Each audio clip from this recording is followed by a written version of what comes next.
বন্ধুরা কারা কারা আমার মতন আজকেই রেডি হয়ে গেছো বাপের বাড়ি যাওয়ার জন্য, কারণ কালকে হলো স্পেশাল ডে, কালকে হচ্ছে জামাই ষষ্ঠী।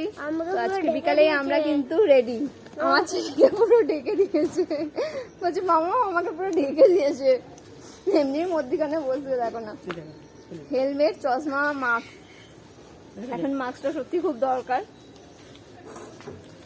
ঠিক আছে, আর হাতে একটা ঘুষ নিয়ে নিয়েছে যাওয়ার আগে ছদ্দির থেকে, ও ছদ্দির থেকে ওর ঘুষ না নিলে হয় না, বেরোনোর আগে ঘুষ নিয়ে নিয়েছে। তো আমরা চলে এলাম, আজকে যাচ্ছি বাপের বাড়ি, কালকে জামাই ষষ্ঠী। তো চলো যাই, এবং কী কী মজা করবো অবশ্যই তোমাদের সাথে শেয়ার করবো সবটাই।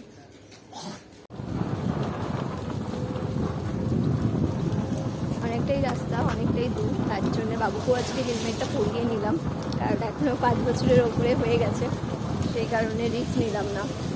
তবে তিনজনে হেলমেট পরলে কি হয় না, প্রচণ্ড ঠোকাঠকি হয়, একসাথে যখনই ব্রেক মারা হয় তখনই ঠোকাঠকি হয়। আমার সাইজটা খুব ছোট। রাস্তায় কত জ্যাম দেখো বন্ধুরা, অনেকক্ষণ থেকে সিগন্যালে দাঁড়িয়েই আছি, তো দাঁড়িয়েই আছি, পুরো রাস্তা জ্যাম। আর কালকেই যেহেতু জামাই ষষ্ঠী সবাই যাচ্ছে, বেরিয়েছে, তো রাস্তার এই অবস্থা। এখন একটু ফাঁকা হলো, ব্রিজের ওপরে আমরা উঠে গেছি, ওয়েদারটা দারুণ, জাস্ট অসম, আকাশটাও কিন্তু খুব সুন্দর লাগছে।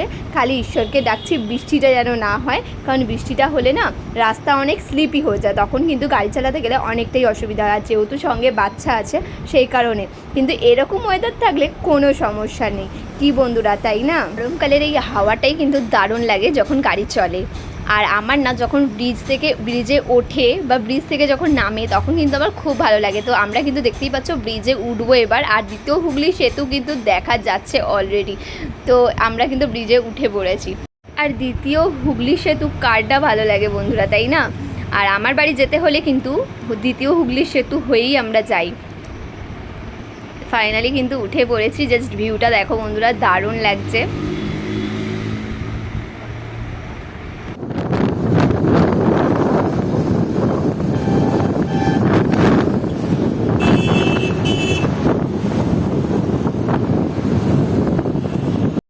এবারও কিন্তু আমরা জ্যামের মধ্যে পড়েছি বন্ধুরা, দ্বিতীয় হুগলি সেতু থেকে বেরোনোর পর থেকেই কিন্তু এই জ্যাম, আর এই জ্যাম ধরেই আমরা একটু একটু করে এগোচ্ছি, কারণ সাঁতরাগাছিতে কোনো একটা কাজ হচ্ছিল, যার কারণে কিন্তু এই জ্যাম, যতক্ষণ না সাঁতরাগাছি আমরা পেরিয়েছি ততক্ষণ অবধি এই জ্যামটা ছিল। দেখতেই পাচ্ছ একটু একটু করে এগোচ্ছি, মানে এটা কিন্তু কোনো সিগন্যাল নয়, পুরো এই জ্যাম, পুরো সারা রাস্তায় জ্যাম দেখো। মানে আমি তো ফার্স্টে ভেবেছিলাম যে মেবি জামাই ষষ্ঠী আছে সবাই সেই কারণে এত জ্যাম, কিন্তু এখানে এসে তো দেখছি আরও অবস্থা খারাপ। এরকম প্রবলেমে কোনো দিনও পড়তে হয়নি, মানে যেখানে আমাদের 1-1.5 ঘন্টায় আমরা বাপের বাড়ি পৌঁছে যাই, সেখানে আজকে কতক্ষণ যে লাগবে তার কোনো ঠিক নেই। আর এই হলো আমাদের সাঁতরাগাছি জংশন, দেখো জাস্ট অসাম। অনেকেই হয়তো এসেছো সাঁতরাগাছি স্টেশনে, বাট আমার কিন্তু এখনও অবধি কোনোদিনও ভাগ্য হয়নি সাঁতরাগাছি স্টেশনে আসার, তো আসা হয়নি, কোনো দিনই আসা হয়নি। আমি একমাত্র শিয়ালদা স্টেশন আর হাওড়া স্টেশনেই গেছি, সাঁতরাগাছি স্টেশন এখনও অবধি কোনোদিনও আমার আসা হয়নি। তো আমরা এইটুকু টাইম একটু ফাঁকা পেয়েছিলাম, দেখতেই পাচ্ছ। আবারও কিন্তু সামনে কিন্তু আবারও জ্যাম হচ্ছে আস্তে আস্তে। ধরে বাইকে বসে বসে কোমর পিঠ সব ধরে গেছে, সেই আগে চিটপাটাং হয়ে গেছি, মানে শুয়ে পড়েছি। আর ছেলেকে গেঞ্জিটা জাস্ট খুলিয়েছি, প্রচুর গরম লাগছে। আর এদিকে বাইরে কিন্তু মেঘও ডাকছে, যদি রাত্রে বৃষ্টি হয় তাহলে তো সত্যিই খুব ভালোই হবে।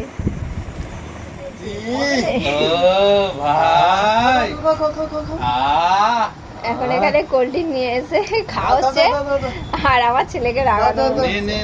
খাবে না কি একটু? না তুমি মাজা খেয়েছো। তোমাকে দিলাম এটা, তুমি ওকে দেবে না? না না এখন না, তোমাকে দিলাম। আচ্ছা বলা হয়ে যাবো, ব্যাস ব্যাস ব্যাস ব্যাস, ওকে দেবে না, মাজা খেয়ে। কি শান্তি। একা একা ফুটি পাচ্ছে ও একা একা মাজা খেয়ে নিয়েছে, আমাদের কাউকে দেয়। বললাম একটুখানি দে, আপনার টাইম আয়েগা। দে বাবা দে, একটুখানি দে। কত চাইলাম, ঠিক আছে যাও, এটা আবার পরে।